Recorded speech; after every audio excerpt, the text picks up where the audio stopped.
Cordiales saludos, amigos y hermanos. Ya estamos de regreso. Un feliz sábado para cada uno de ustedes. Hoy vamos a hablar acerca del tema del paralítico que fue sanado por Jesucristo en la presencia de los doctores y fariseos que se oponían al mensaje de Cristo.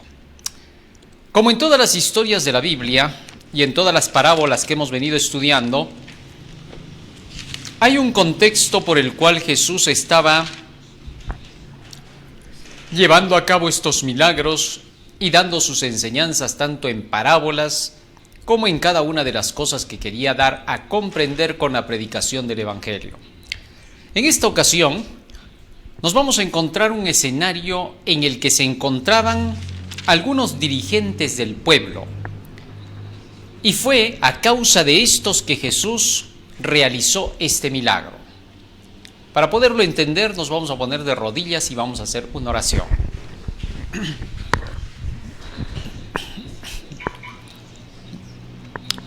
Bondadoso Padre que moras en los cielos, estamos agradecidos a ti porque nos das la vida y la salud.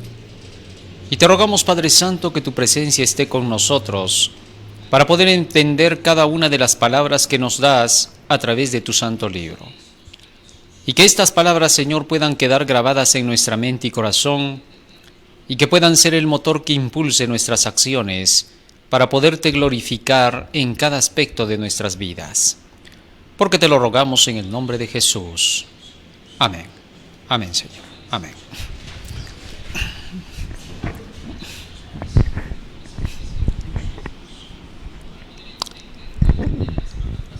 Libro de San Lucas, capítulo 5, versículo 17. Allí encontramos nosotros la historia de este milagro. Dice así la Escritura. San Lucas 5:17. San Lucas 5:17. Aconteció un día que él estaba enseñando, y estaban sentados los fariseos y doctores de la ley, los cuales habían venido de todas las aldeas de Galilea y de Judea y Jerusalén. Y el poder del Señor estaba con él para sanar. Si nos damos cuenta, el escenario nos presenta a los dirigentes. Ahí estaban los fariseos, doctores de la ley, y dice que estos habían venido de diversos lugares. Querían escuchar al gran maestro, a ver qué cosa podía enseñar. Pusieron atención a sus palabras, pero más estaban para poder juzgar y criticar las acciones de Jesús en lugar de aprender de lo que iba a decir.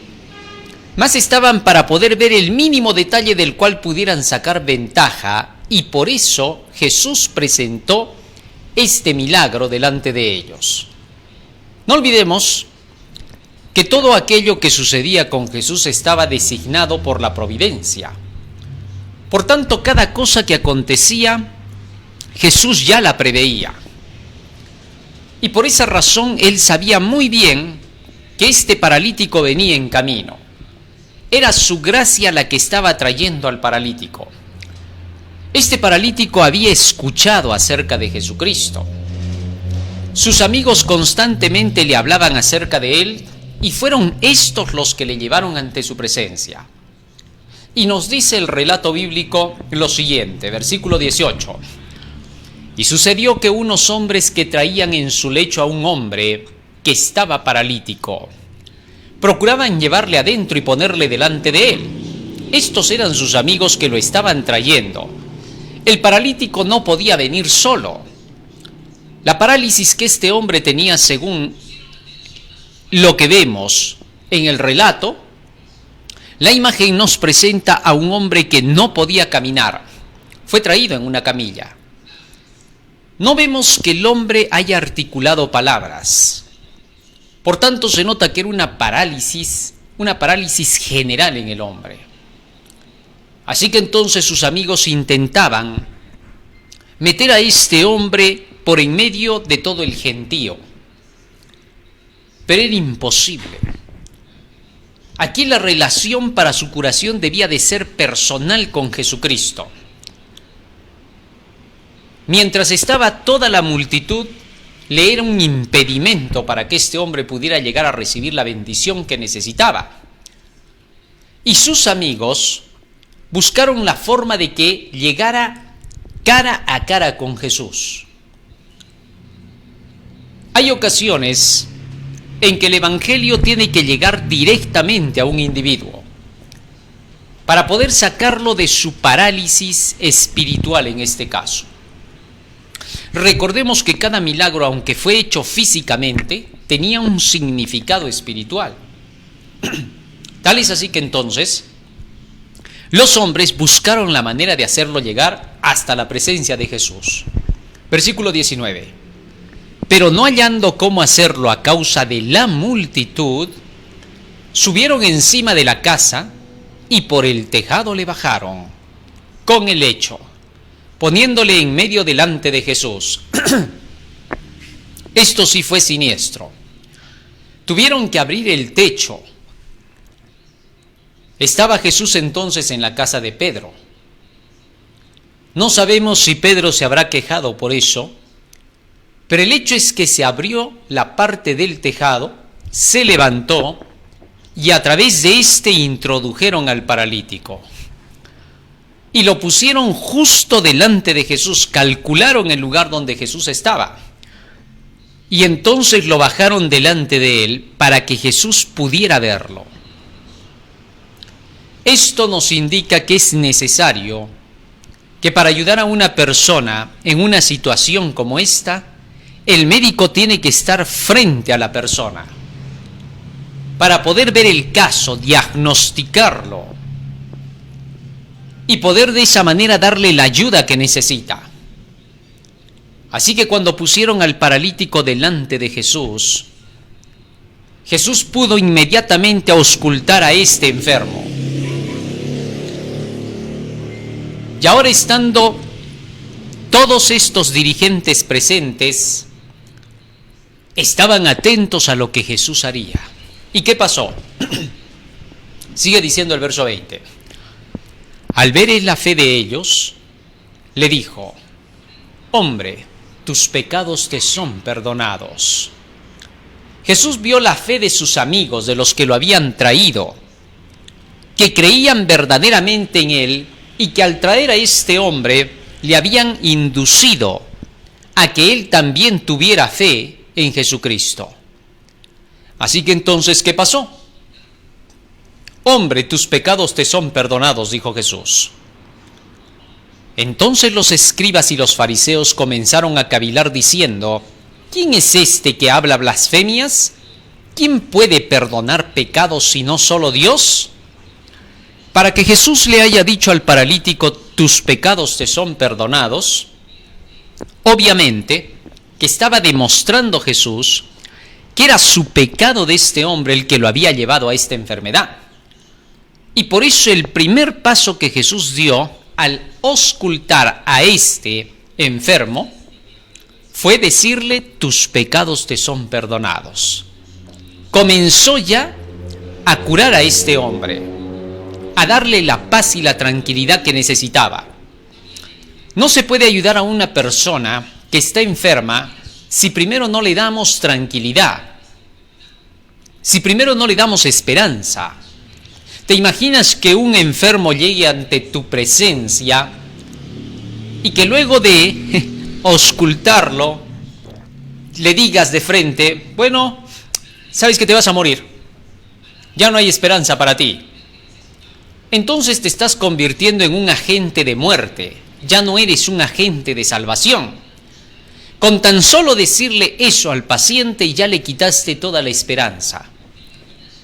Ya empezaste no a curar, sino a matar, a destruir, en lugar de darle una esperanza, en lugar de decirle que hay algo que se puede hacer por su caso y esforzarte hasta el máximo para poder alcanzarlo.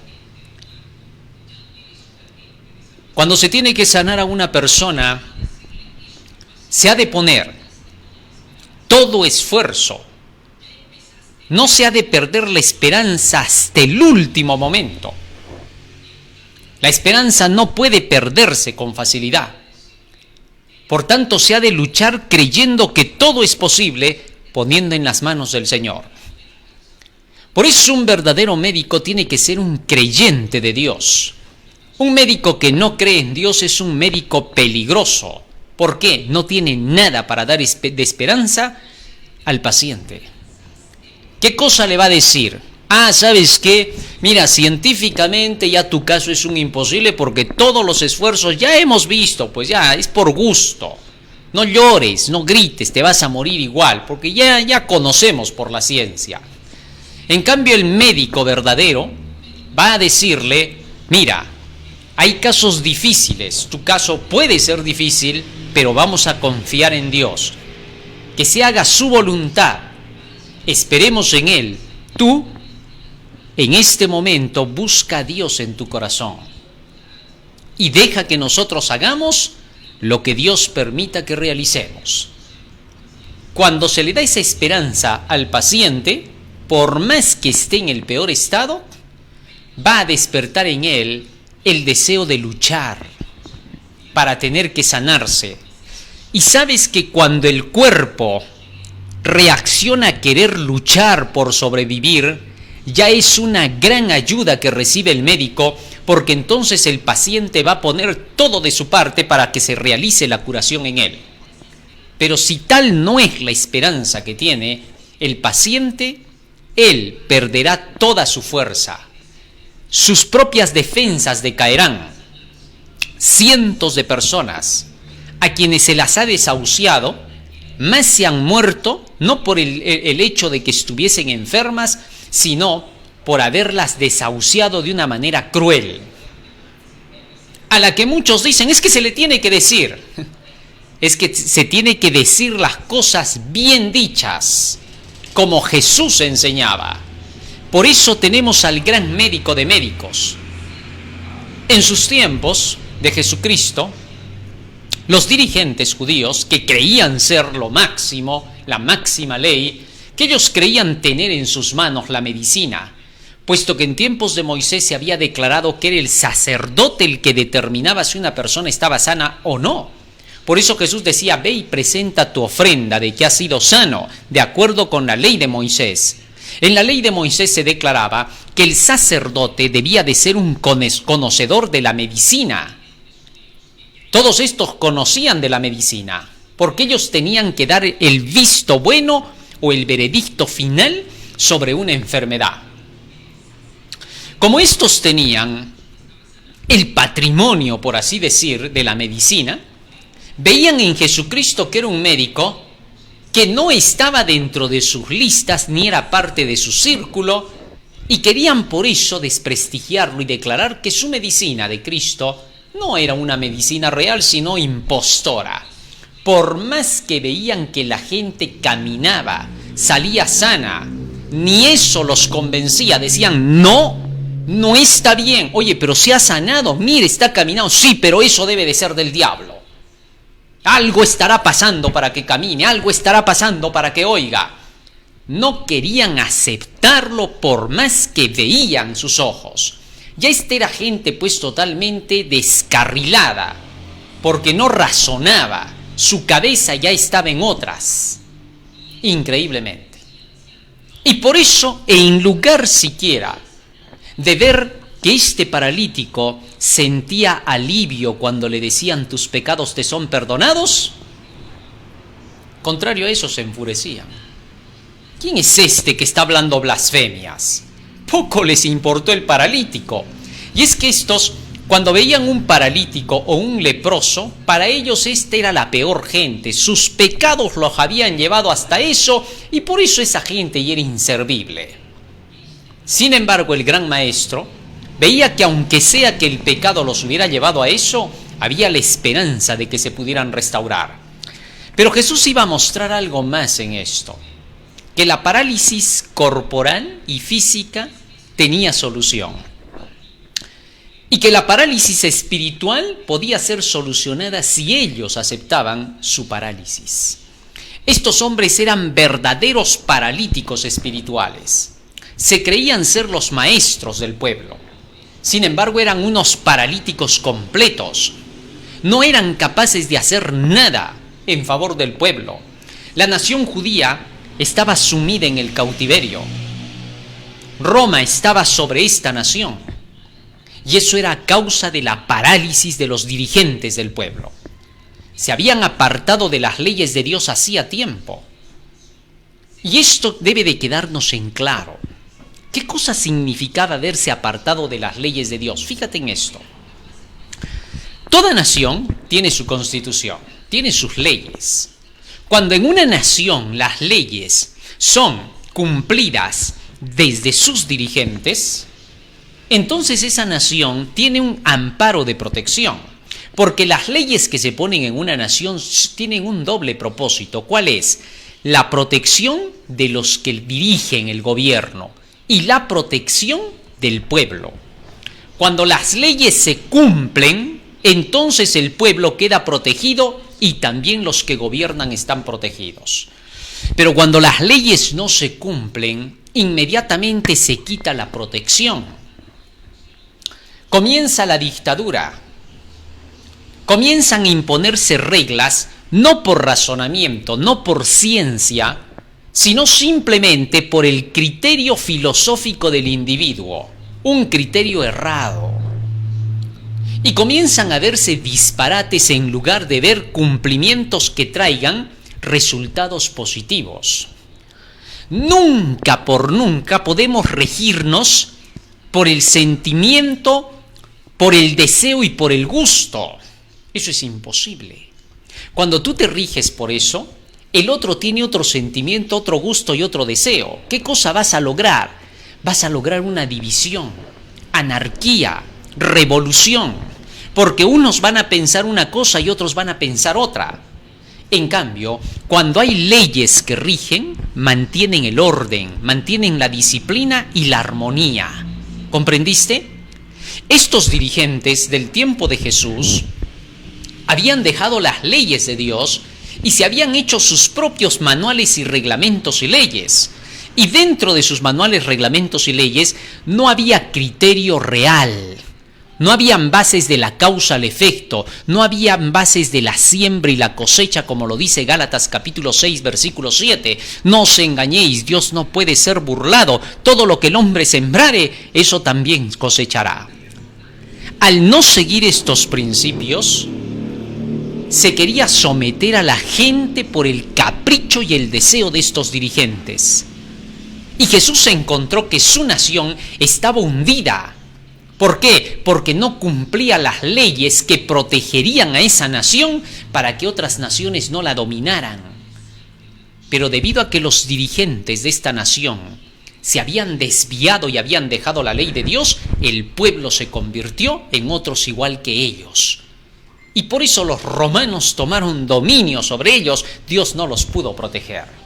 En el libro de Malaquías, en el capítulo 2, se nos dice cuál era la condición que imperaba y que llegó hasta los días de Jesús, después de este último profeta menor del Antiguo Testamento, Malaquías. Dice la Escritura, capítulo 2, versículo 1. Ahora pues, oh sacerdotes, para vosotros es este mandamiento: si no oyereis y si no decidís de corazón dar gloria a mi nombre, ha dicho Jehová de los ejércitos, enviaré maldición sobre vosotros, maldeciré vuestras bendiciones, y aún las he maldecido porque no os habéis decidido de corazón. Verso 7. Porque los labios del sacerdote han de guardar la sabiduría, y de su boca el pueblo buscará la ley, porque mensajero es de Jehová de los ejércitos. Mas vosotros os habéis apartado del camino, habéis hecho tropezar a muchos en la ley, habéis corrompido el pacto de Leví, dice Jehová de los ejércitos.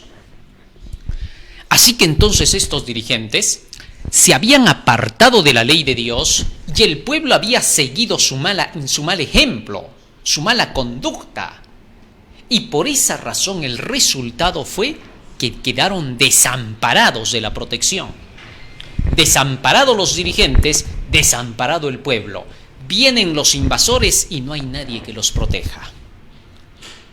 Ellos mismos no estaban cumpliendo con las leyes y ordenanzas, solo siguieron sus deseos y caprichos. Cuando en un gobierno un presidente no hace cumplir las leyes, no se basa en el reglamento establecido, sino que traspasa esas leyes, inmediatamente su prevaricación contra las leyes trae el resultado de la dictadura, el dominio, el absolutismo, el totalitarismo, que trae como consecuencia anarquía, revolución y mal. Y solo basta con que otra nación venga y le invada. Eso estaba sucediendo. La parálisis de estos personajes estaba llevando al mal a la nación. Solo había una solución para esto. Veamos qué cosa es un paralítico bíblicamente hablando. Dice Isaías capítulo 1. Allí encontramos una figura de cómo Dios habla a través del profeta Isaías de quién es un paralítico. Un paralítico en un estado total ha perdido el movimiento de las extremidades. Ha perdido el movimiento casi de todo su cuerpo. Puede ver, puede oír y muchas veces hasta ni puede hablar siquiera. Una parálisis completa, general. Prácticamente, estas personas muchas veces entran en estado vegetal y otros incluso llegan a un estado de coma constante. En este capítulo, fíjate cómo se da una idea y del por qué también se llega a ese punto. Dice la Escritura, y esto lo vamos a ver ahora en símbolo para entender. Capítulo 1, versículo 4, dice el profeta: oh gente pecadora, pueblo cargado de maldad, generación de malignos, hijos depravados, dejaron a Jehová, provocaron a ir al Santo de Israel, se volvieron atrás. ¿Por qué querréis ser castigados aún? ¿Todavía os rebelaréis? Toda cabeza está enferma, todo corazón doliente. Desde la planta del pie hasta la cabeza, no hay en él cosa sana sino herida, hinchazón y podrida llaga. No están curadas ni vendadas ni suavizadas con aceite. Ahora, Dios estaba comparando al estado paralítico de un ser humano con alguien que estaba cargado de pecado y de maldad. El pecado, primera de Juan 3:4 nos dice, es la transgresión de la ley, la desobediencia a la ley, el querer seguir tus propios gustos y deseos. ¿Cuántos cristianos hay en el mundo que no creen en la ley de Dios? La han hecho de lado y dicen que hasta Jesús la crucificó. Jesús sería un paralítico espiritual si lo hubiera crucificado. Jamás crucificó esa ley, porque la ley significa actividad. La ley significa acción, vida. Cristo declaró en San Juan 15:10: si guardareis mis mandamientos, estaréis en mi amor, así como yo he guardado los mandamientos de mi Padre y estoy en su amor. Sin duda, Jesucristo no era un paralítico espiritual, estaba en actividad constante, y él declaró lo siguiente para esa actividad. Libro de San Juan capítulo 12. San Juan capítulo 12, versículo 50. Y sé que su mandamiento, el mandamiento de Dios, es vida eterna. Así pues, lo que yo hablo, lo hablo como el Padre me lo ha dicho. Jesús declaraba que el mandamiento de su Padre era vida eterna. Por tanto, esa vida que es vida eterna estaba en Jesús. Los mandamientos estaban en el corazón de Cristo. En el Salmo 48 Jesús dice: el hacer tu voluntad, Dios mío, me ha agradado y tu ley está en medio de mi corazón.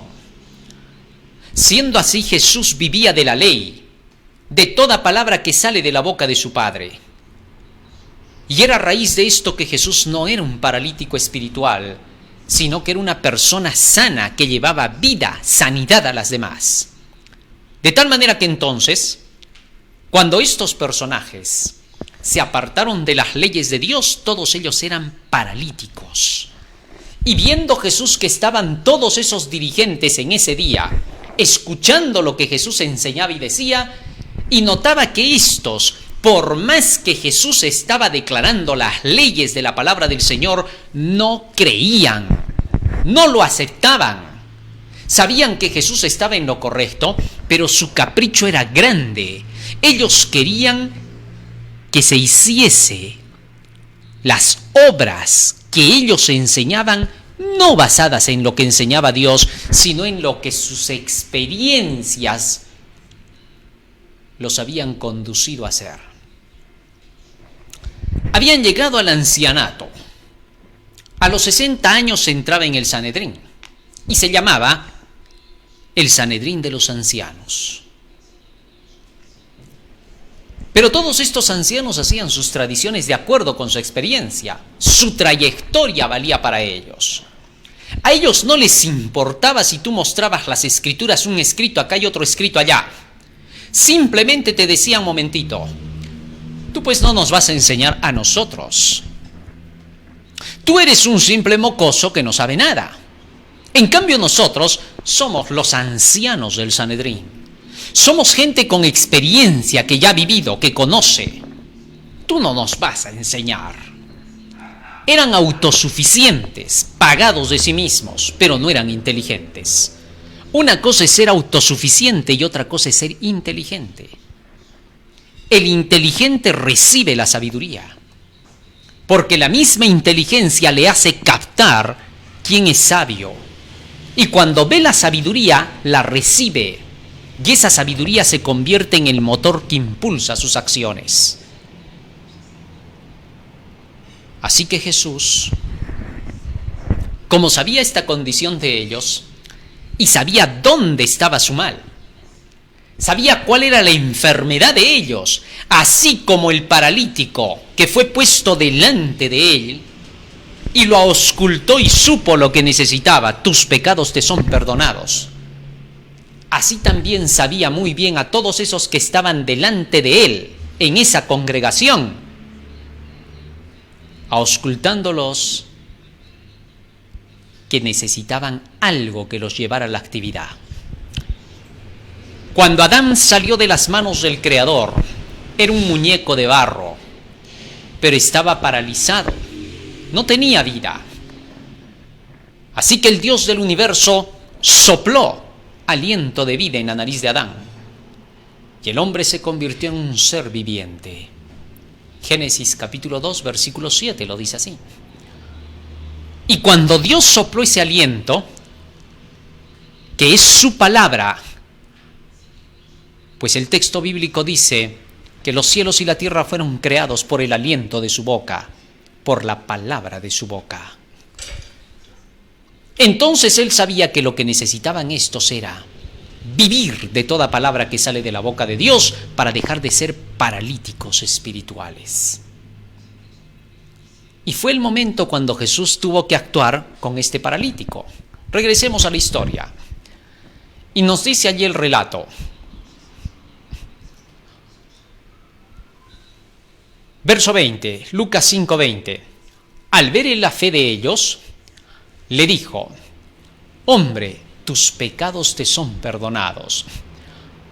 Entonces los escribas y los fariseos comenzaron a cavilar diciendo: ¿quién es este que habla blasfemias?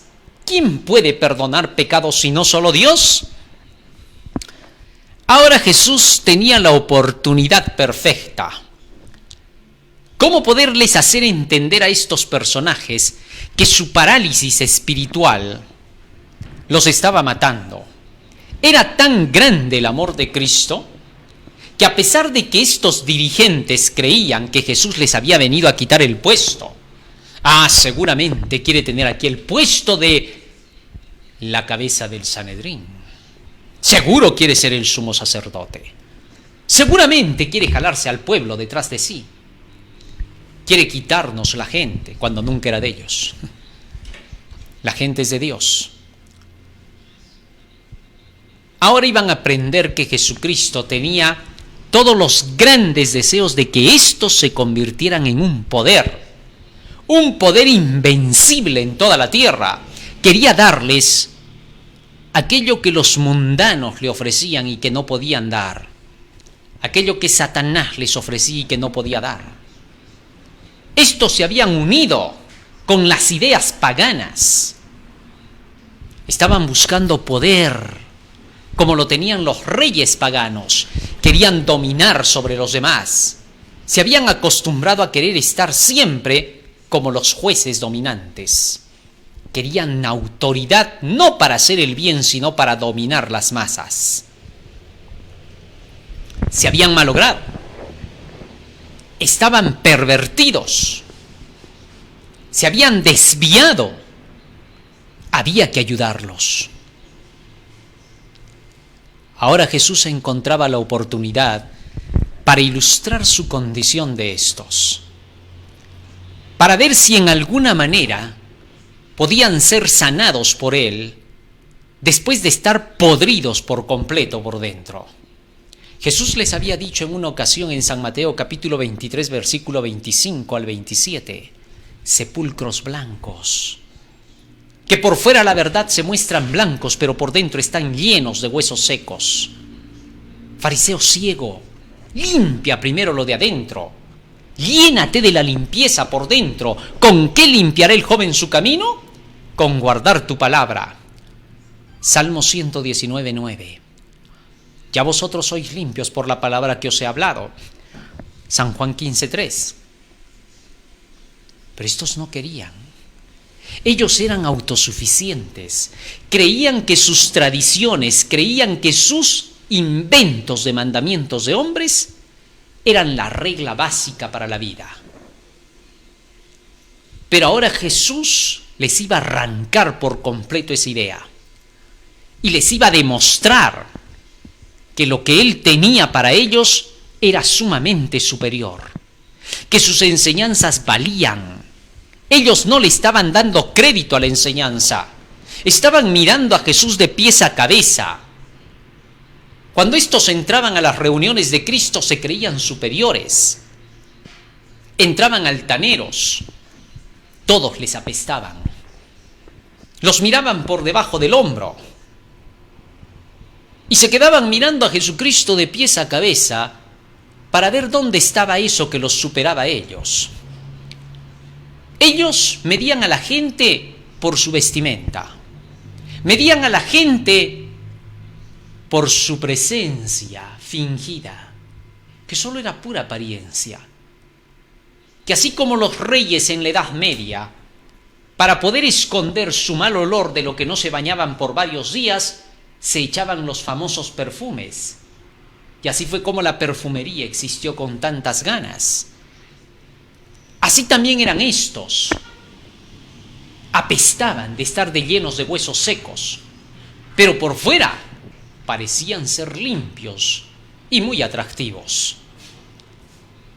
En Jesucristo era todo lo contrario. Estaba totalmente limpio, pero de lo que caminaba por las calles, las aldeas y los pueblos, obviamente llegaba con los pies llenos de polvo y con su vestido empolvado. Y sin embargo, lo que traía no eran huesos secos, era vida. Y ahora delante de ellos Jesucristo le dice al paralítico: hijo, tus pecados te son perdonados, ten fe. Interesante. Los que estaban allí de los dirigentes dijeron: ¿qué habla este? Sus palabras son pura blasfemia. Por más que Jesús hablaba cosas sacadas de las Escrituras, ellos decían: es blasfemia. Hasta el día de hoy hay muchos paralíticos espirituales que se creen ser dirigentes del pueblo, que se creen ser los únicos que tienen la capacidad de enseñar, y que cuando otro se levanta para enseñar dicen: no dice verdad, blasfemias habla, está hablando lo que no es. Y más aún cuando choca con ellos. Lo que Jesús estaba haciendo en ese momento chocaba con ellos. porque ellos creían que eran los únicos que podían decirle a la gente: tus pecados son perdonados, cada vez que traían su sacrificio. Atribuyéndose eso ellos para sí mismos, de la absolución del pecado, cuando jamás se les había dado ese atributo a ellos, sino por el sacrificio que se presentaba del animalito, es que el sacerdote al final podía decirle al penitente: ve en paz, tus pecados han sido perdonados. Eso simplemente decía el sacerdote porque se cumplía el sacrificio. Jesucristo, como el Rey del universo y el verdadero sacerdote espiritual, podía con toda autoridad decir: tus pecados te son perdonados. Y lo decía basado en las escrituras, en las promesas, porque este hombre había confiado, se había arrepentido de sus pecados, y Jesús lo sabía muy bien. Podía leer muy bien el corazón y la mente. Sabía que el hombre de veras estaba arrepentido. Y por esa razón lo primero que Jesús le dijo es: tus pecados han sido perdonados. Ahora querían hacer quedar mal a las palabras de Jesús, como haciéndolas pasar como impostoras, falsas, heréticas, blasfemas. Debido a que ellos pensaban así, es que no creían en lo que Jesús decía. No porque Jesús dijera herejías, sino porque ellos simplemente querían creer que Jesús no tenía la razón. No querían aceptar que su palabra era real. Y ahora para ellos esta era una buena ocasión de decir: ven, este habla blasfemias. ¿Quién puede perdonar pecados sino solo Dios? Estaban tratando de desacreditar a Jesús. Pero ahora ellos acababan de dar la sentencia. ¿Por qué? Fíjate por qué. Ellos estaban diciendo que solo Dios podía perdonar pecados. Dios estaba ahí frente a ellos, obviamente, porque era Jesús mismo, solo que en la forma humana. Pero ahora esto les iba a dar el golpe de gracia. Ellos dijeron: solo Dios puede perdonar pecados. Muy bien, ahora Jesús iba a demostrar que cuando Él dijo: tus pecados te son perdonados, realmente estaban perdonados. El acto que iba a hacer les iba a dejar en claro que el Hijo de Dios estaba delante de ellos. Ya no iban a poderlo negar a menos que se rebelaran y perdieran sus almas. De esta manera Jesús prácticamente los ponía entre la espada y la pared, quedaban arrinconados, pero lo hacía no para dañar, sino para que ellos, al darse cuenta de que Jesús era el prometido, pudieran ahora venir a buscarle y hacerse sus discípulos. Algo duro para estos, pero que si hubieran entendido por el razonamiento y la inteligencia, no hubieran dudado ni por un segundo en hacerse discípulos de Él. ¿Sabes? Es increíble.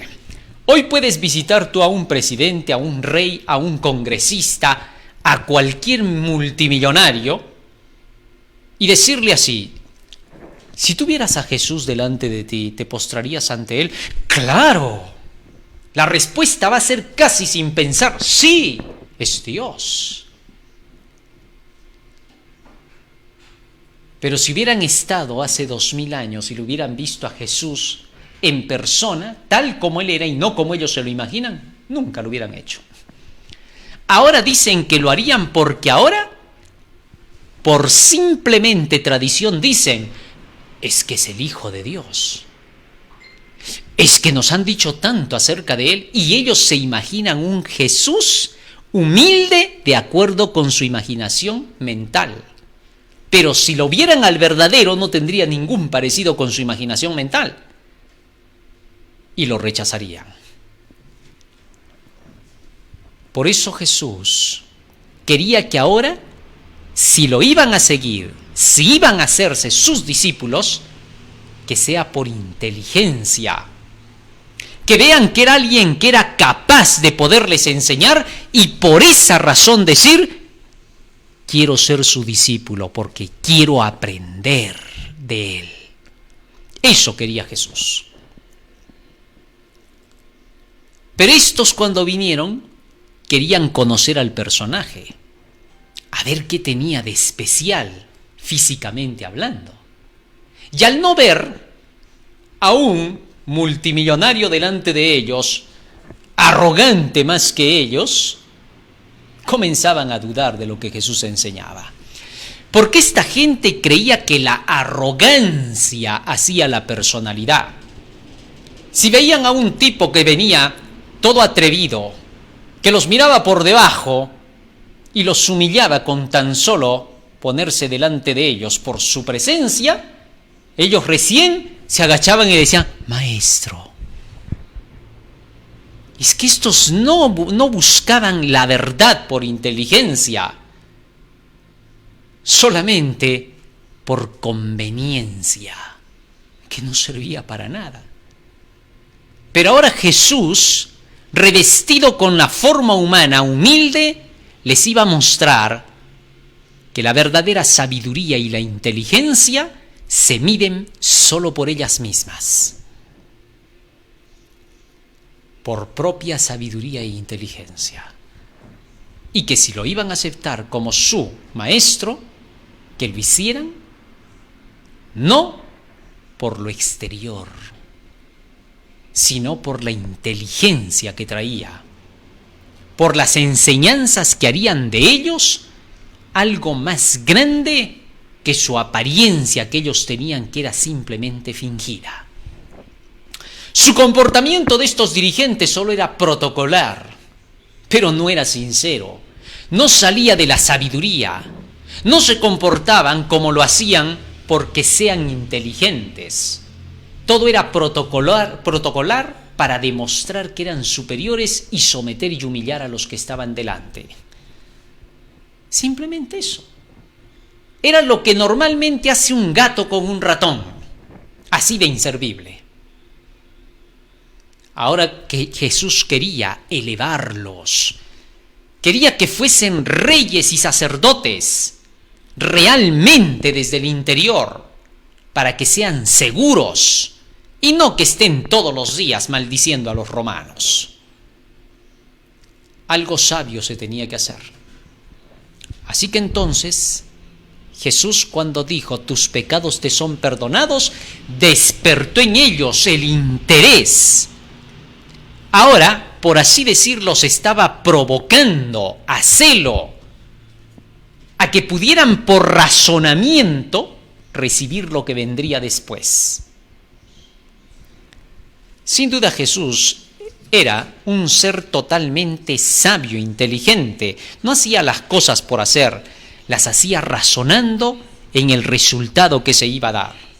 ¿Y qué dice la Escritura? Seguimos leyendo, vamos al texto para que veamos qué fue lo que sucedió. ¿Qué cosa es lo que nos dice acá? Fíjate lo que dice acá. Versículo 20 y 21. Versículo 20 y 21. Al ver la fe de ellos, le dijo, hombre, tus pecados te son perdonados. Entonces los escribas y los fariseos comenzaron a cavilar diciendo, ¿quién es este que habla blasfemias? ¿Quién puede perdonar pecados sino solo Dios? Y la respuesta vino. Versículo 22. Jesús entonces, conociendo los pensamientos de ellos, respondiendo les dijo, ¿qué caviláis en vuestros corazones? ¿Qué es más fácil decir? ¿Tus pecados te son perdonados? O decir, levántate y anda. Ahora, fíjate en esto. Jesús les hace una pregunta a estos caviladores. A ver, ¿por qué caviláis en vuestros corazones? ¿Qué cosa es más fácil? Más fácil para ustedes es creer cuando yo diga, levántate, toma tu lecho y camina. Y por ver esa acción ustedes recién aceptarlo, o que yo le diga a él, tus pecados te son perdonados. Fíjense, les dijo Cristo, más fácil es decir tus pecados te son perdonados, pues no se ve si en realidad están perdonados o no. Más difícil es que yo le diga a este hombre que camine, siendo que está paralítico y ustedes lo están viendo. Era fácil de darse cuenta de la parálisis del hombre, el color de su piel, la mirada que tenía, el rostro desencajado, desfigurado. Así que entonces Jesús les dijo, vamos a ver qué cosa es más fácil. Y voy a hacer lo que es más difícil. Porque podría parecer que cuando yo digo tus pecados te son perdonados, puede ser que sí o puede ser que no. Pero ahora cuando lo vean caminar, ya no van a dudar de que la palabra que dije que iban a ser perdonados sus pecados realmente se cumple, tan igual como se va a cumplir que este hombre camine. Sin duda para ese momento, estos caviladores ya estaban ansiosos por ver el acto. Era la prueba máxima para ellos. A ver, queremos ver si eres capaz. Eso despertó Jesús en ellos. Eso se llama amor.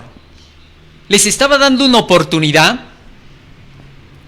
para que comprendieran que debían de ser humildes y humillarse ante Él. Esta iba a ser la prueba determinante, indudable. Si el paralítico se levantaba y caminaba, quería decir que las palabras de Jesús sí hacían lo que decían. Que esas palabras sí se cumplían, aunque no se viera. Nadie podía ver que los pecados de ese hombre habían sido limpiados. Es imposible.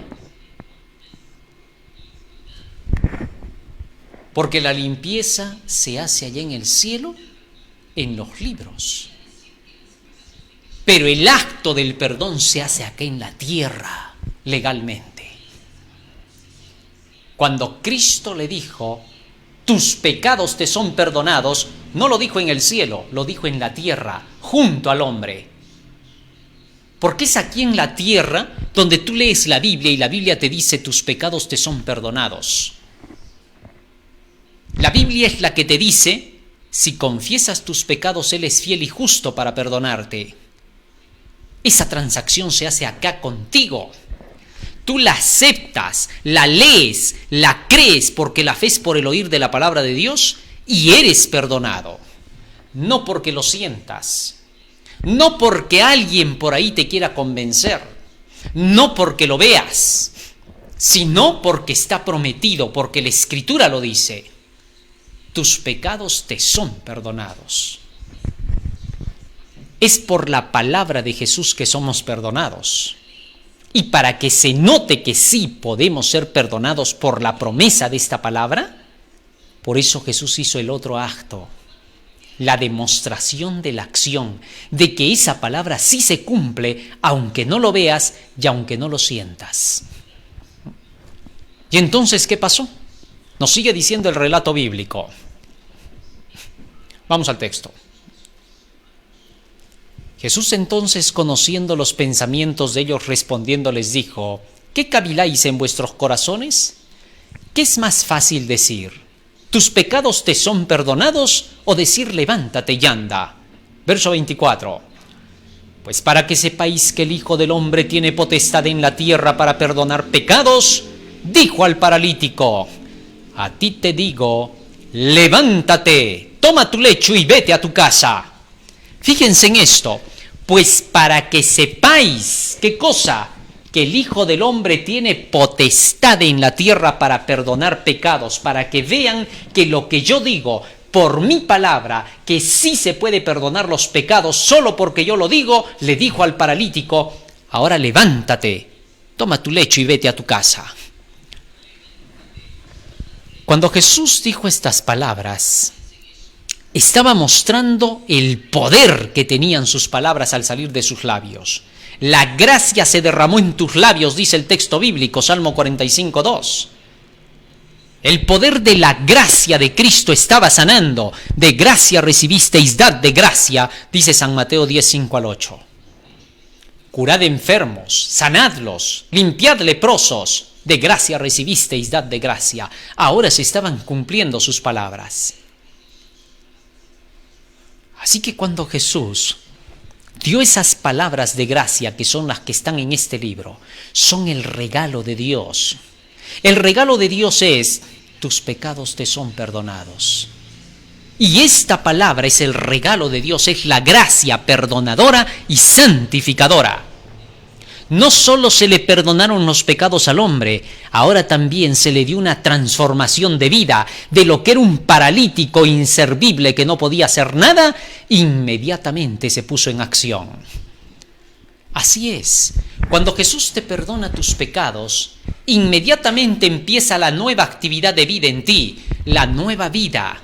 Esa palabra te hace volver a comenzar la historia. Vuelves a nacer por ella. Libro de Santiago, capítulo 1, versículo 18. Fíjate lo que dice el apóstol Santiago en relación con el poder de la palabra. Santiago 1, 18 dice: Él de su voluntad nos hizo nacer por la palabra de verdad, para que seamos primicias de sus criaturas. Por su voluntad, por esto que está escrito en el libro, por esa palabra nos hizo renacer, un nuevo nacimiento, para que seamos primicias de sus criaturas. Cuando este hombre recibió la sanidad, inmediatamente su cuerpo le respondió y su piel se puso como la de un bebé, como de uno recién nacido. La piel oscura se volvió rosada. Volvió a comenzar una nueva vida para él. Toda su vida pasada quedó al olvido. Toda su parálisis desapareció. Todo aquello que fue un día no más sería. Una nueva página se estaba escribiendo en la historia de este personaje. Así es como comienza la vida espiritual. Dice el apóstol Pedro, primera de Pedro capítulo 1, versículo 23. Siendo renacidos, no de simiente corruptible, no de la semilla de la corrupción, sino de la incorruptible semilla, por la palabra de Dios que vive y permanece para siempre. Lucas 8:11 dice: la semilla es la palabra de Dios. Cuando Jesucristo siembra su palabra en nosotros, acabamos de empezar una nueva vida. Somos nuevas criaturas en Cristo Jesús. La vida vieja ha pasado y aquí todas las cosas son hechas nuevas. Segunda de Corintios 5:17. ¡Qué maravilloso! Esa es la promesa del Señor. E inmediatamente este hombre obedeció a la palabra de Jesucristo y se levantó. Así como creyó a la promesa del perdón y se realizó, ahora creía en la orden de Cristo y se realizó. La fe que justifica es la misma fe que santifica. La fe es por el oír de la palabra de Dios, Romanos 10:17. Así Jesucristo entonces demostró que su palabra es poder y que todo aquel que cree en su palabra no será avergonzado. La lección estaba clara para esos dirigentes. Tenían que dejar de ser paralíticos. Hasta allí solo habían sido unos paralíticos que nada habían hecho en favor de la nación. Y Jesús los estaba llamando a la vida con sus palabras. Cristo estaba enseñándoles con esto: reciban mis palabras, únanse conmigo y verán la gloria de Dios. Jesús quería que esa nación triunfara, pero dependía mucho de esos dirigentes. La culpa de la caída de la nación judía la tuvieron los dirigentes. Ellos tenían que llevar la palabra. A ellos se les había dicho en Malaquías 2:7: de su boca buscará el pueblo la ley. Nunca por nunca el dirigente puede culpar al pueblo de la caída. Jamás. porque ellos se han educado para eso. Por tanto, se les exige más. Hay gente que dice, no, pero el pastor, el dirigente también es un ser humano, tienes que entenderlo. Sí, pero él conoce, sabe, entiende. Él debe dirigir, debe enseñar, debe llevar a la gente por el camino. No se puede parecer en eso al simple feligrés. No. Por eso, si hay alguien a quien se tiene que acusar cuando algo anda mal en la iglesia, no es al pueblo, es al dirigente. A ellos se les reclama. Jesús les reclamaba a los dirigentes cuando los veía que estos dirigentes rechazaban la palabra. Cuando veían que los del pueblo rechazaban las palabras de Cristo, Jesús se acercaba a ellos y les mostraba con evidencias, con milagros, con parábolas, con enseñanzas. Pero a los dirigentes no. A los dirigentes los reprochaba directo. Cuando Jesús fue llevado ante Herodes, Herodes había escuchado a Juan el Bautista la palabra. Herodes no era un neófito en el conocimiento. Herodes conocía la verdad. Y cuando mandó llamar a Jesús, Jesús se presentó delante del rey. Y el rey le dijo, hazme un milagro o una señal para que yo crea en ti. Jesús ni siquiera lo oyó, ni le interesó lo que le dijo. Y entonces él le dijo, ¿no vas a hacer un milagro? Mira, si haces un milagro yo te voy a soltar. Jesús no le hizo caso en nada. ¿Por qué? Porque éste sabía la verdad. Juan el Bautista se la había predicado con claridad. Su orgullo, el querer que sus caprichos se cumplan, le hacía pedir ver una señal para creer. ¿Qué mejor señal que la que Juan el Bautista le dio de las enseñanzas de la verdad? ¿Qué mejor señal que la que Juan haya dicho de Jesús, el Cordero de Dios que quita el pecado del mundo? No necesitaba más señales Herodes. Así todos los dirigentes del pueblo saben la verdad, conocen, la han estudiado, años han estado cerca de ella y muchos no gustan de ella. Este tipo de dirigentes eran los que estaban delante de Jesús. Tenían la vida, que era el conocimiento de la verdad, pero no la accionaban. Si ellos conocían las Escrituras, las habían oído, pero no las estudiaban diligentemente, no profundizaban en ellas, no analizaban, solo repetían. Y estando en esa condición, al no actuar eran unos paralíticos completos. Y Jesús estaba mostrando aquí, miren este paralítico. Él escucha mi palabra y se levanta ahora. Levántate, toma tu lecho y anda, vete a tu casa. Inmediatamente el hombre obedeció. Quería Jesús que estos paralíticos espirituales, los dirigentes, hicieran lo mismo. Ya no tenían más nada que decir en contra de Jesús. Estaba claro frente a todos ellos. Y nos dice el relato, volvamos a la historia y veamos qué sucedió. Pues para que sepáis que el Hijo del Hombre tiene potestad en la tierra para perdonar pecados, dijo al paralítico, a ti te digo, levántate, toma tu lecho y vete a tu casa.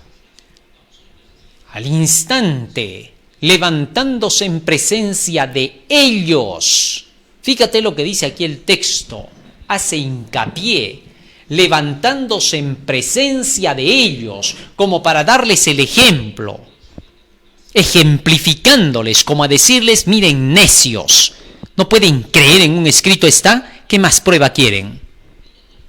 ¿Qué cosa más hay que hacer para que crean? El paralítico era un testimonio vivo, los estaba reprochando, como a decirles, ¿ven cómo obedezco la palabra y me sano? delante de ellos se levantó e instantáneamente, desde el momento que tú crees a la palabra del Señor, instantáneamente comienza el poder del Espíritu Santo a hacer cambios en tu vida. Porque ahora aceptas la verdad porque es verdad. No porque lo sientes, sino porque lo entiendes. El que lee, entienda. No dice el que lee, que sienta. El que lee, que entienda. Así que cuando el paralítico se levantó fue un reproche para ellos. Y tomando el lecho en que estaba acostado, se fue a su casa glorificando a Dios. ¿Qué te parece? Inmediatamente que se le fue la parálisis, comenzó a actuar. ¿Qué fue lo primero que levantó? Su lecho. Fue lo primero de lo cual se tenía que deshacer ahora. Cogió su lecho y se lo puso a un costado para ir hasta su casa. Estos dirigentes lo que tenían que hacer es levantarse de su ociosidad, levantar su lecho en el cual estaban constantemente echados sin hacer nada, su flojera. ¿Y cómo se podía hacer eso? Con la Escritura. ¿Cuál es el primer paso para que se quite la parálisis entonces en los dirigentes del pueblo de Dios? Coge tu Biblia, ponte a estudiar, oye la palabra y luego de eso agarra tu lecho sobre el cual estás dormido, tu flojera, hazla a un lado y muévete, empieza por tu casa. Y el hombre se fue, dice, glorificando a Dios. Apenas se le quitó la parálisis, comenzó a publicar la verdad de Dios. Isaías capítulo 66, verso 19 dice, y publicarán mi gloria entre las naciones. Apocalipsis 18:1 dice que un ángel llenó de gloria a toda la tierra. La predicación del Evangelio. Solo vas a dar gloria a Dios, vas a pregonar su verdad cuando dejes de ser un paralítico.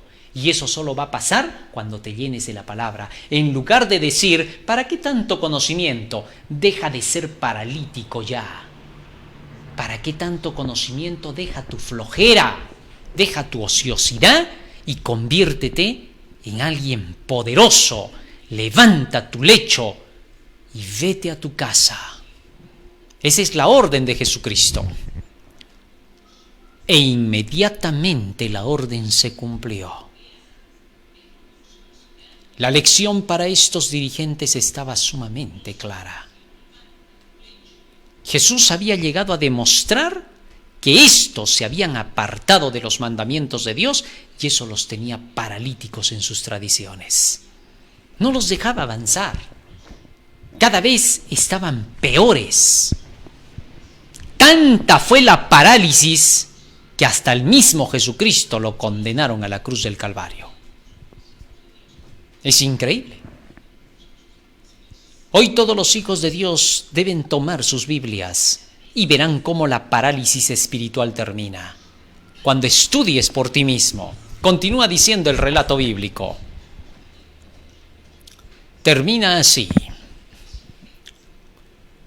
Al instante levantándose en presencia de ellos y tomando el lecho en que estaba acostado se fue a su casa glorificando a Dios. Y todos, sobrecogidos de asombro, glorificaban a Dios y llenos de temor decían, hoy hemos visto maravillas. ¿Qué pasó cuando todos escucharon la palabra de Jesucristo? Dice, al oír la palabra de Cristo. Cuando Jesús dijo, tus pecados te son perdonados, nadie glorificó todavía. ¿Por qué? Nadie había visto que los pecados estaban perdonados. Cuando alguien solo te predica acerca del perdón del pecado y no te habla de la acción gracias al perdón, entonces la gente que está allí no glorifica a Dios. No puede ir a comunicar las sagradas verdades de la Biblia. ¿Por qué? Porque está vacío de la Biblia. ¿Qué va a hablar? ¿Qué va a ir a decir a todos? Jesús sabía muy bien eso. Por eso, no solo se quedó en decir tus pecados te son perdonados. ¿Cuántos predicadores llamados así del Evangelio hablan muy bonito? Ah, Jesús te ama, tú eres lo más hermoso para Él. Jesús te perdona tus pecados, Jesús te sana, Jesús te salva, Jesús te ama mucho. Pueden decirlo, pero eso cae en saco roto. ¿Por qué? Porque Jesús no quiere que se diga la verdad a medias, sino completa. Tus pecados te son perdonados, sí, pero levántate, toma tu lecho y vete a tu casa. Anda, sobra, comienza por tu casa. Y este hombre fue a su casa y en su casa contó lo que Jesús había hecho por él. A ese hombre que sus familiares lo veían en su lecho, hoy lo vieron caminando, lo vieron hablando, lo vieron moviéndose como un ser sano, con una piel nueva. Nueva criatura en Cristo Jesús. Las cosas viejas se habían pasado y todo se había convertido en nuevo. El mensaje del tercer ángel es el poder de Dios para salvación. Es el evangelio para esta hora, Romanos 1:16. Y esa proclamación del mensaje de los tres ángeles debe llegar a toda nación, tribu, lengua y pueblo, y debe empezar por la casa del Señor. Paralíticos, levántense, tomen su lecho y hagan la obra. Esa es la orden de Jesucristo. Cada quien con la Biblia estudia ese mensaje de los tres ángeles, ocúpate de eso. Ese evangelio de los tres ángeles de Apocalipsis 14, 6 al 12, es el evangelio que te quitará la parálisis. Puedes querer buscar cualquier otra parte de la Biblia. Toda la Biblia es buena y toda es verdad, pero la verdad presente es la que te quita la parálisis. Eso es lo que Jesús estaba enseñando. La verdad que estaba trayendo, la parte del evangelio que le correspondía, era la que traía vida y curación. Inmediatamente todos los que estaban allí glorificaron a Dios con temor. Proverbios capítulo 2, versículo 1 hasta el 5. Fíjate lo que dice allí la Escritura, para que veas cómo es que llegaremos a glorificar a Dios. Cuando viene el verdadero temor de Dios, que hace posible que todos nosotros digamos, al igual que estos personajes que estaban allí, hemos visto maravillas hoy. Cuando tú leas la Escritura, cuando escuches la palabra de Jesucristo y la entiendas, vas a decir, he visto maravillas hoy. ¿Por qué es que la gran mayoría de gente es tan reacia a querer conocer la Biblia? ¿Qué ha sucedido? ¿Qué parálisis espiritual ha caído? La culpa la tienen los grandes dirigentes de las religiones. ¿Cuántos hay que van diciéndole a la gente, yo no necesito de Biblia, yo lo que publico es el amor? ¿Qué amor vas a publicar? Tu egoísmo. Tu sucio egoísmo es lo que estás hablando, y a eso le llamas amor. Piensas que tú tienes el amor cuando es este libro el que lo lleva. ¿Cuántos dirigentes se atreven a decir, yo no necesito tanto conocimiento, lo que necesito es el poder del Espíritu? Necio, el Espíritu sale del libro. Las palabras que yo os he hablado son espíritu y son vida, dice San Juan 6:63. ¿Qué necedades hablas? Tú sí estás diciendo blasfemias allí. Cristo declara que su palabra, escucha lo que dice acá, Proverbios 2, 1 al 6. Hijo mío, si recibieres mis palabras y mis mandamientos guardares dentro de ti, haciendo estar atento tu oído a la sabiduría, si inclinares tu corazón a la prudencia, si clamares a la inteligencia y a la prudencia dieres tu voz, si como a la plata la buscares y la escudriñares como a tesoros, escucha esto, entonces entenderás el temor de Jehová y hallarás el conocimiento de Dios, porque Jehová da la sabiduría y de su boca viene el conocimiento y la inteligencia. Así Jesús hizo un milagro más. y mostró que después de que el hombre fue sanado, inmediatamente fue a proclamar el Evangelio sin temor. ¿Cuántos planes, cuántos proyectos se hacen en iglesias para la predicación del Evangelio? Se le dice a la gente, 1000 almas para Cristo, 5000 para Cristo. Pierden su tiempo haciendo sus promesas y proyectos. Muchas veces se bautiza gente que ni siquiera ha sido para Cristo. Están metidos en la iglesia, pero no son para Cristo. Para Cristo significa que primero llegue su palabra. Cuando nuestra iglesia se llene del mensaje de los 3 ángeles, de la palabra de Dios para hoy, la iglesia saldrá con poder a glorificar a Dios como lo hizo el paralítico. Vamos a pedirle a Jesús que Él nos ayude para que podamos recibir su palabra, que esta palabra sea vida, que saque de la parálisis a todo su pueblo, para que salgamos a proclamar el último mensaje de misericordia a un mundo que perece. Necesitamos que la casa que es la tierra reciba ahora el Evangelio como la casa del paralítico, para que todos puedan hallar que la palabra de Jesucristo es vida. La Biblia debe ser exaltada ahora, la sola Escritura, escrito está, es lo único que llevaremos al mundo. Ninguna otra evidencia física ni superficial valdrá la pena. Solamente la verdad, la prueba del escrito, la evidencia de lo que declara la Biblia. Cuando el mundo vea eso, glorificará a Dios como esa gente que al ver que la palabra de Cristo tuvo poder para levantar al paralítico, inmediatamente creyeron y glorificaron a Dios. Vamos a ponernos de rodillas y vamos a hacer una oración.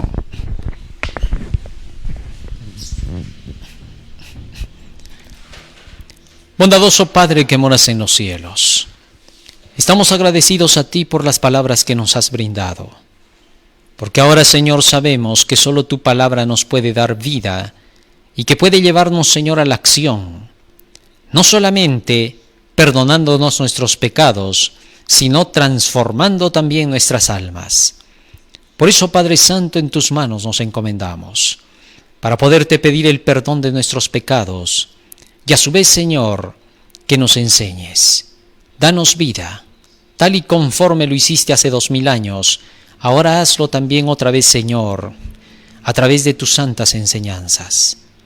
En tus manos nos encomendamos, porque te lo rogamos y te lo suplicamos, en el nombre de Jesús. Amén.